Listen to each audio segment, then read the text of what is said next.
Sounds good. Ok, I will make one Portuguese statement first of all. Senhoras e senhores, como podem ver no 16 Válvulas, a oportunidade de recebermos Alexandre Molina, ele que é conhecido nas transmissões televisivas e não só, ligado à Fórmula 1. Vamos fazer aqui, claro, uma entrevista em inglês. Vamos ter a oportunidade de falar com o Sr. Molina em inglês. So, first of all, good morning, Mr. Alex Molina. Welcome to 16 Válvulas from Portugal. My obvious question will be talking about Portugal. You have been here, I would say, in a month. First of all, what do you think about our country? And then we will talk about yourself. Good morning. Good morning, and thank you for having me. Portugal, I have a really great memory from Portugal. You know, I've been in Formula One for 26 years now. And in the old days, we were going to Cascais in Estoril. Yes. So it was the last Grand Prix of the last European race of the season. And it was always a great environment, great race, great atmosphere. So we always had very good memories from Portugal. And it was a pleasure to go again from last year in the Algarve. So it was slightly different and it's beautiful. And very different racetrack, but again, you know, you have all that beauty from Portugal, and despite the difficult conditions of the COVID, it's a beautiful natural environment. It's incredible. I mean, the views, the sceneries, the nature around it is stunning, and the people are very kind. Always, the food is great. So any opportunity to go there is great. And they treated well. When you arrived last year and also in this year, they always treated you well? Always very well. As I said, it's a very hospitable country, and people are always very friendly and very smiley and very hospitable. The food is great. The people are very easy to talk to. No, it's a very nice atmosphere. It's always great to be there. Perfect.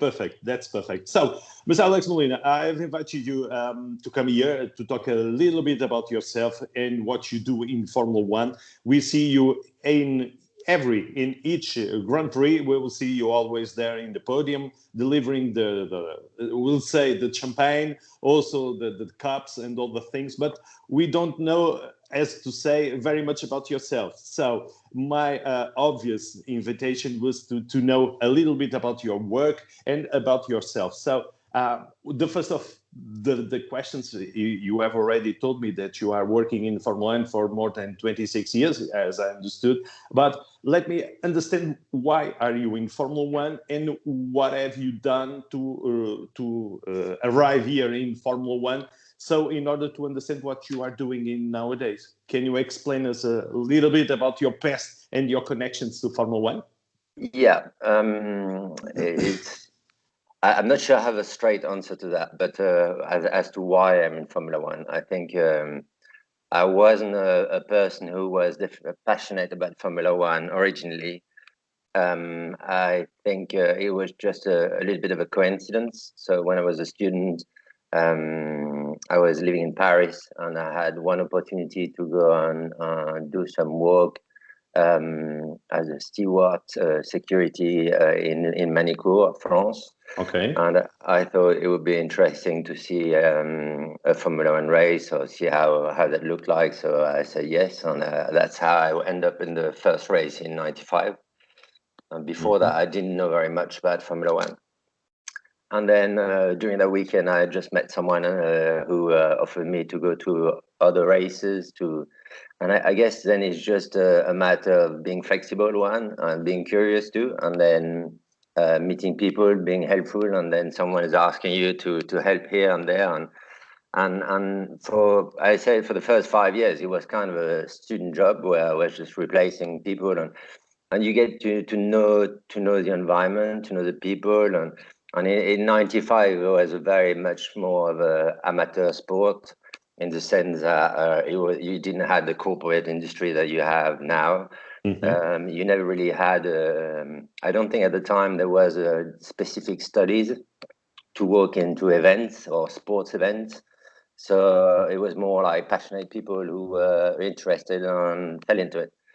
Yeah, as I said, it was a bit of a coincidence, and then from one path to the other by meeting people here and there, and I just stayed there, and then in 2000 when there was an opportunity to start a job as a full time, and I was just finishing my studies, so I just said, okay, why not?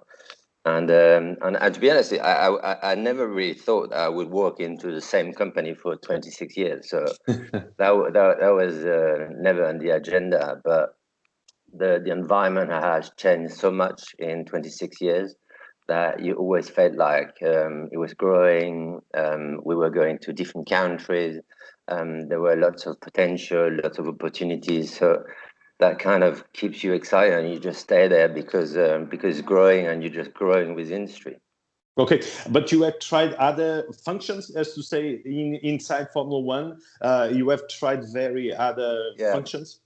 So I was basically when I started, I was employed by a company called Sport Management, and that was a commercial branch of Formula One. So they were dealing with all the hospitality, all the public areas, the fan zones, all the support races, and all the track signage, the publicity, the advertising around the track.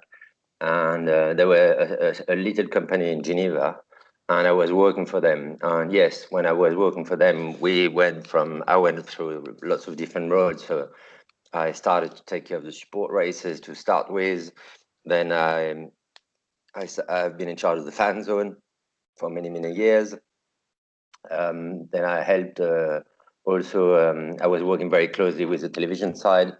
And then we even had one stage, because normally we work with what we call promoters. So the racetrack, they have a local promoter, and we work very closely with them.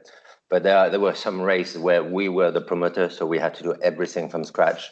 So as you say, there was I went almost to all the range of possible job within the organization of Formula One without working for a team. So I never worked for a team. Okay, and suddenly you saw yourself alone in the podium. Someone has to grab the champagne, and then who is going to deliver the champagne? I will do it. Well, so at the time, the commercial director of All Sport Management was the one who was what we call the master of ceremony. So basically in charge of the protocol of the which is a FIA regulated protocol, but run by All Sport Management. So it was like kind of two hats. You had to kind of work for the FIA, but also for the commercial right holder, and make sure that both entities were happy with what's happening. And that means that you have to ensure that all the protocol is properly done. Therefore, making sure that there are not any commercial brand that's coming that they shouldn't come. Making sure that the dignitaries are the right dignitaries that's coming in the podium. So, there's a full process on who is going to present the trophies to who, and that needs to get approved, that needs to get sanctioned, and then when these authorities are coming, you need to brief them, because very often it's very high person of states, and you need to make sure that they know what they're doing when they're coming on stage, because they're in front of everybody on TV, and therefore it's extremely important that you brief them properly so they make the right thing at the right moment. And then obviously same with the drivers, and that they know when to come, the right national anthem, the right flag. So basically you're in charge to make sure that everything is going smoothly and according to the protocol on that stage. So the commercial director of Osport was always doing this, and from the very beginning, I was and at the time it was not necessarily linked with TV, so we were doing that everything ourselves, and we had our own radio communication. So I was actually pushing the button to start the national anthem and to raise the flags, and then TV was just filming it. So it was quite complex and quite easy to make mistakes, because everything was a little bit manual and there was no direct link with television. And through the years, I guess, because I've done it so many times, and eventually when both commercial director left, then I was a natural one to just take over and just to run it from all sides. but then it was slightly easier because we start to merge a lot more with television. So basically, television now, I have an earpiece, and they are running it, and they're helping me because they can see what's happening on television. So they are the one who are playing the national anthem. And we have the flags which are digital now, so they're running the flags. So for me, it's much easier because I give them all the assets right now at the beginning of the season, and then I know it's the same people, and it's smooth, and it's because it's on TV, it's on a computer, so it's much smoother and frictionless. So there's a lot less space for errors. For error, okay. So now you are the main responsible for these things, or you will comply with other, as to say, other persons that to give you No. the orders? You are the soul of this thing. Well, I'm the master of ceremony since 2009 now, so I have done all the podiums ever since. Yeah. Okay. Can you talking? This will be the last question about the past, but can you tell us one thing that at the beginning, so that we can feel the difference between nowadays, for having one idea how it was at those days? Can you give us one idea of how it was working in that days comparing to nowadays? Well, yeah, I can give you a couple of ideas. It's like at the beginning, it was each circuit who was putting the national anthem. So they had their own music box, and then I had to tell them when to start to push and play, etc. But on TV, when you have 3 or 4 seconds delay, it's quite a long time because they're just waiting. And if actually it's not working, then everybody is screaming, saying what's going on. In the past, it went to a position where we actually bought a music box and we were like transporting it from race to race. And therefore, I was the one with the DVD, with the CD, and then you're just pushing on the play button. But if the machine is just like for any reasons not starting, or there is a bit of a silence, then the guy who's on the podium is shouting at you on the earpiece, saying like, "Why is it not started? Start, start, start!" So there's a bit of a panic mode, and then television is like screaming, "Why is it not?" So you have too many layers, and therefore there's a lot of, as soon as there is a bit of a couple of seconds delay, or the machine is freezing, then you need to have a backup machine, and by the time you start that, it's another 10 seconds to have. So yes, we have many stressful days, whereas now, as I said, it's engineers in the TV box with the TV guys who are running the TV, so they are just like very calmly saying national anthem, the guys pushing on the button, and they're doing it all themselves, so it's a lot smoother. Okay, I believe so. The less errors in nowadays. Less stress as well. Less stress, I believe so. It was visible, for example, a couple of years ago, the example for Michael Schumacher, for example, when they were playing the anthem from Italy, when he was, as to say, in a smooth way of doing it, but he could making some, as to say, waving, for example, when the music was playing. In your protocol, that cannot exist, or can it exist? For example, a pilot should be always focused on the anthems, and also from the ad and all the rules. I don't think we have any specific protocol on this, but yeah, I think it's a common manner to take your hat off. But if they don't, then I'm not going to tell him to do it. So that's up to the drivers. And if they want to wave, or if Michael was doing this during the Italian, that's fine. That's actually quite nice. So I think relieving the stress, relieving the stress from the race, and creating a great connection with his team. So no, that's we like it. Let's talk about this season. We have made some arrangements. For example, in the champagne brand. No, it was from long years. It was the same brand. In this changing, it was also your opinion, or it was a commercial decision when you don't have anything to say about it? Yeah, it's purely a commercial decision, and yeah, I'm not involved in those discussions. And okay. For me, no, I'm more working on the creative side, on the podium, and trying to respect the protocol, but turn it more into a show. So I'm more interested about all the different part that we can actually elevate during a podium ceremony. And the champagne is an asset, but the brand doesn't really make a difference for me. Okay, perfect. And in this COVID, as to say, the pandemic, it was all over the world, and all the jobs and all the things. It has to change something in your work also. You have got to change your protocol also for that. Yeah, we had to change the protocol quite a lot, especially at the beginning, because you had to make sure that you had social distancing. We had to make sure that the dignitaries, we had a very strong protocol to go to races, and therefore we had to be tested before we left, and then when we arrived, and then every 2 days on site, we had to wear a mask all the time. We were not allowed to go outside.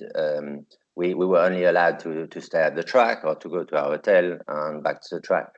So any dignitaries who are not following that protocol are part of what we call a green zone, and therefore they cannot really get in contact with any of the people who are in the red zone. And therefore we couldn't have any dignitaries on the podium unless they were following the same protocol as us. So we had to change everything. So at the beginning, we even tried to do it on the track. We tried to do it on the track at the first race in Austria last year. Yes. We tried to have robots. We were delivering the trophies. And then we realized that actually the best was to come back to the podium and try to keep that social distancing. We also removed the structure that we had in the past, and we just replaced it with big LED screens because it was allowing us to have more space and therefore more social distancing. And we realized that actually it looked great, and it was allowing us to do a lot more in terms of creativity with the LED screens. So we decided to keep going with this, and now we have we believe that we're going to keep going with that new structure with LED screens and big artwork behind that create a nice atmosphere. Okay, and yes, please. But as I said, I think my aim on because before I was also taking care a lot of all the fan zone, the entertainment in the public areas at the racetrack. I was running the festivals in cities, like we did a car run. So we took 3 Formula 1 cars. We go into big cities. We close down the street, and we have 100,000 people, and then we're getting the Formula 1 cars going up and down the street. So we've done that in Los Angeles. We've done that in Chicago. We did it in Miami. We did it in China. In Shanghai, it was the first time ever that a Formula 1 car was going into a normal street road. We've done it in Milan. So we've done it in quite a few cities. So all this had to be stopped, and therefore I had to just focus on the podium ceremony, which in a way it was an interesting exercise, because we realized that actually if you look at the Super Bowl, NFL Super Bowl, they have their halftime show, which is probably the biggest spectacle in the world currently. Yes. And we felt like we were missing our halftime show. And if there was a space where we can do that, it's probably during the podium ceremony, because that's the end of the race, because there's no sporting regulations anymore, because you can create a big show around the sport. So it was, and because it's a big TV moment, so working on that show and trying to elevate it to make it a big spectacle is my goal, really. So transform that from a ceremony protocol to a big show without losing the essential of a protocol, which is like the trophies presentation. So if you saw last year, 2 years ago, for example, in Mexico, because we had the podium in the hospitality in the middle, the hospitality, there was a great atmosphere in the stadium, and we had so I managed to get a lift, and then I managed to get Lewis, who won the race, to come up on the podium with the car. And I think that was like a big wow effect, and a lot of people just loved it. But I think this is a type of thing that you can do to really elevate.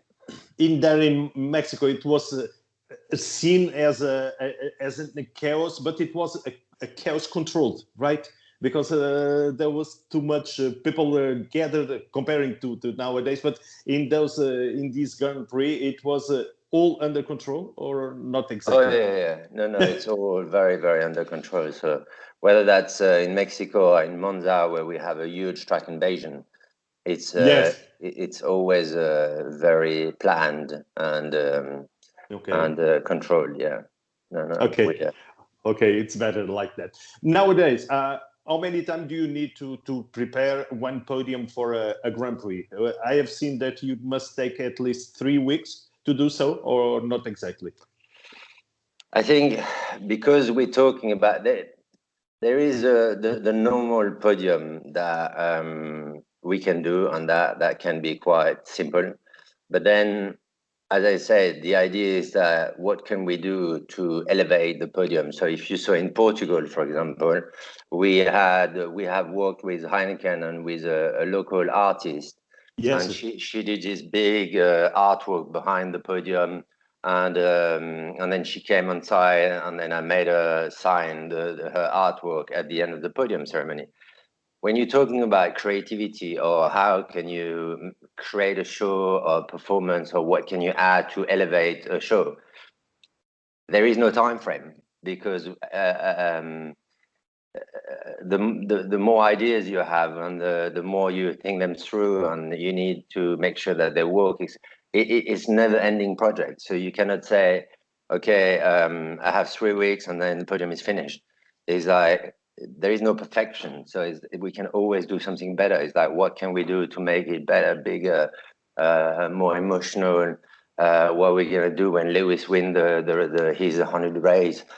All these things is constantly working in your mind, and you're just thinking like, how am I going to surprise the fans next time again? Where am I going to? So I don't really. I mean, obviously, I've got people working with me that are more operational, so they're just running the operation. But from my side, it's all about thinking creatively about what else can we do, and Yeah. therefore there is no necessary time frame. So yes, there's a limited time before until which I can come up with a new idea, because we need to plan for things. So you can't arrive with it's not great if you arrive with a great idea last minute, because you don't have time to plan it properly. Obvious. But yeah. But the easiest could be Monaco, for example, the podium from Monaco, because that's with the principle also, and very simple like that, or not exactly, because of the someone that is very a VIP, for example. Well, not exactly. I mean, yes, it's easier because for different reasons. Because actually, in the FIA sporting regulation, they say that all the podiums should be run by the master of ceremony, and under the FIA sporting regulations, except Monaco. So Monaco is run by the ACM? Prince and the SCM. Yeah. SCM. So Okay. I'm just there to support and to make sure that our champagne is there and to help them, but they are running it. So yes, it's easier. In your case, in just one joke as to say, but you have got to bring for each Grand Prix, you have got to bring 2 suites because of the champagne, the best from the champagne, at least the two suites, or more than 2 suites. That's right. Yes, at least 2 suits, just in case. Yeah. Okay, and working also with the persons from the Middle East, where we have a Grand Prix, where we cannot have the champagne. That's also some very stress for you to get all the things correct, because can be a little mistake in those cases. It's fairly straightforward. I mean, we know what we can do or we can't do. So Okay. I think there's no gray zone here. So I think that's fine. I mean, obviously you don't want to make a mistake here, and we're very respectful of all these rules in each different country. So we just make sure that we're aware of them, and then we just follow them. But yeah, as I said, for us, it's more to try to work creatively around what can be done in that country, rather than trying to challenge that. So Yeah, it's Okay. not. I think usually it's more the more challenging side is probably more the dignitaries, because when you have a head of state or president or a royalty, that comes with a lengthy protocol, lengthy conversation, and yeah, that's a lot more difficult to manage. Okay, Mr. Alex, just two more questions about nowadays. For example, the sprint race will be a new thing there in Silverstone. It will be different, the podium. Are you thinking ahead already from something different from the sprint races? So yeah, we call it the sprint qualifying, actually. Very good question. Sorry. No problem, okay. Yes, as I said, it's something that we are very carefully reviewing and we're looking at. Obviously, to make something different, to see that this was the sprint race than the normal race. Yeah, I think it came very quickly to us that it shouldn't be the same as a race, because you have much less points, and because it's a sprint qualifying, it's not. So it shouldn't take away the shine from the main race and have a similar podium. But obviously, when we're doing the qualifying, we just have a tire and a picture in front of the backdrop. So it's probably going to be somewhere in between the two. So I think it's going to be an upgrade from what we have in qualifying, but certainly not a full podium blow like we have at a race. But yeah, we're having a lot of conversation around this to see what we think is right. But we want to try new things, and we want to just push boundaries and see what actually we can come up with to make it exciting. So yeah, we have many conversations. We have a working group actually around this. Yeah, we're talking on a weekly basis about this. So it's very high on our agenda to try to find the right thing to do. And obviously, we're going to try something, and then we're going to try to build up on that. So it's not going to be a definitive product. It's probably going to be something that it's going to take time to mature as we go along and we understand the sprint qualifying. But it's very exciting, especially because it's going to be like 3 days of excitement, because now the Friday is going to be just as exciting as the Saturday was before with the qualifying, and then you have this sprint qualifying race that is going to be like a mini race, therefore very exciting to see how the drivers are going to handle that. And then on Sunday another race. So I think it's going to be a very dynamic weekend and exciting. So yeah, we're all very excited about this project. We will see then. And what about Baku? We are in a week ahead for that. Everything is ready, or at the moment, not exactly? I guess no. I wouldn't say that we could run the podium tomorrow.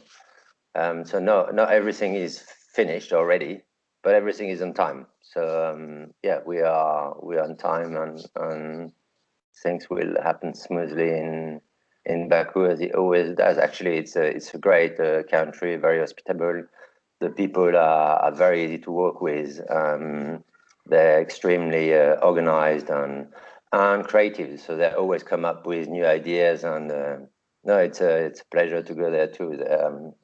They're very. And your white gloves are already there in the pack. They're clean, ready to go. Absolutely. Yes. Okay. Last question is about the future. What do you see, or what are you expecting from the future in your function, and what do you want to do in the future? Other races rather than Formula One, for example? Do you want to see other people preparing the new generation to come to your function? What can you tell us about the next future that you hope for your function? I think I would like to, as I said, to turn this. I would like to that the next time we talk to each other, that you don't call it a podium ceremony. That you just tell me like the Formula One show, that NFL Super Bowl halftime show. That's my aim, is like that we can turn this into something really spectacular, with music, with artists, with a proper blown up ceremony where people are like, wow, we want to watch it because we know it's going to be great.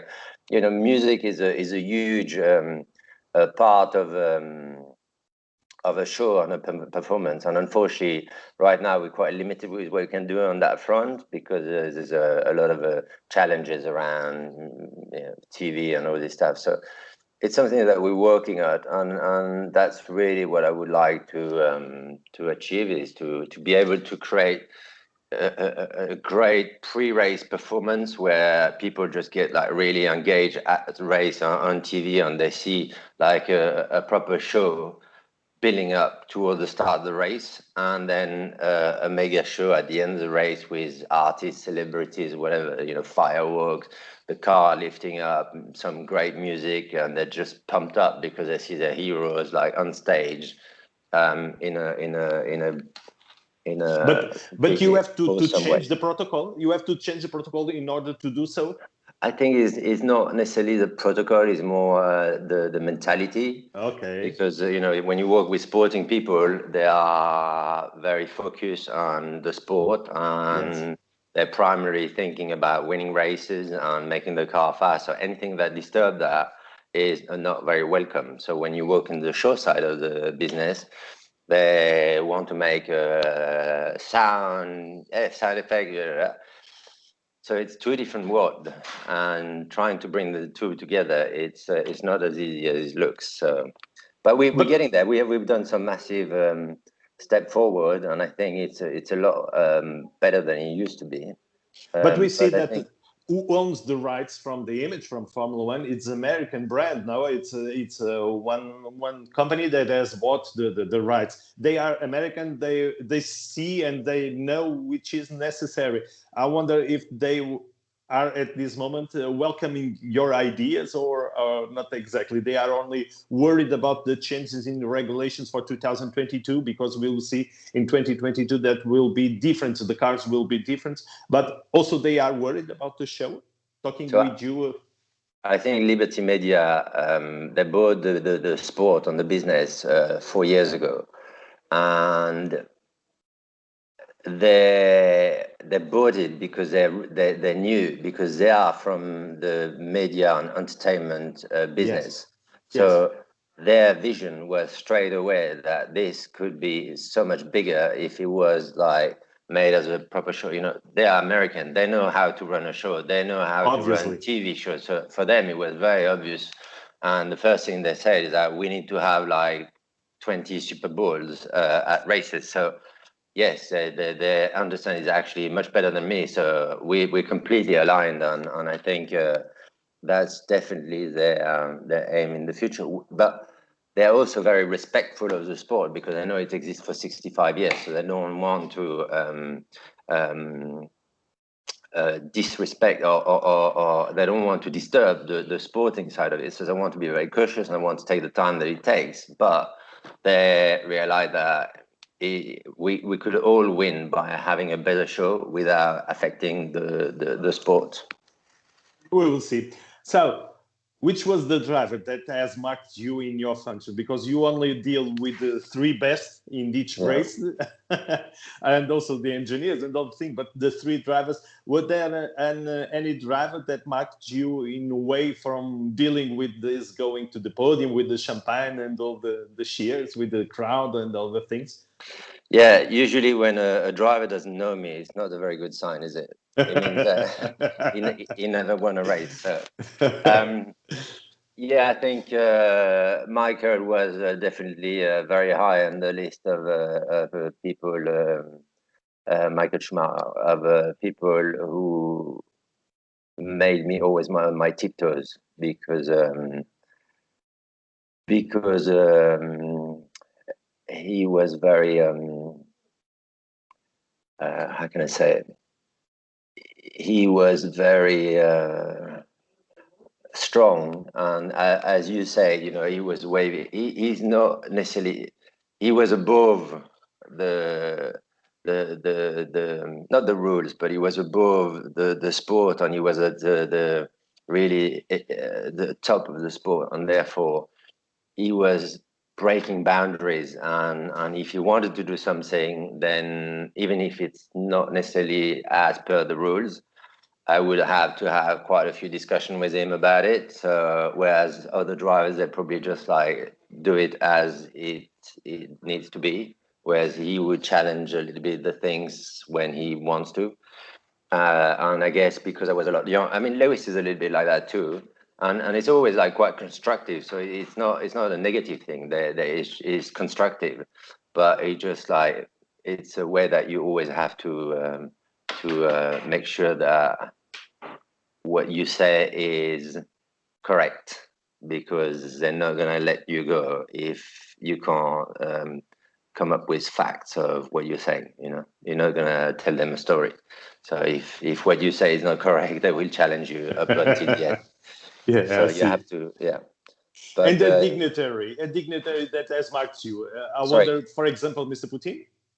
Yeah, just on the driver side, I would just say that. Oh, okay. Sorry. Okay, sorry. I think I really liked Michael for that reason. Lewis is great because he knows how to, he's a showman. So when I had this car coming up from on the lift, I knew that him being standing on that car, he would know how to handle it. And when the car would appear, he would just look at the crowd and just make them all. He has an attitude, whereas maybe another driver would just be like, what am I doing here? And not know really how to behave. So Lewis is great from a show perspective because he knows how to handle a show.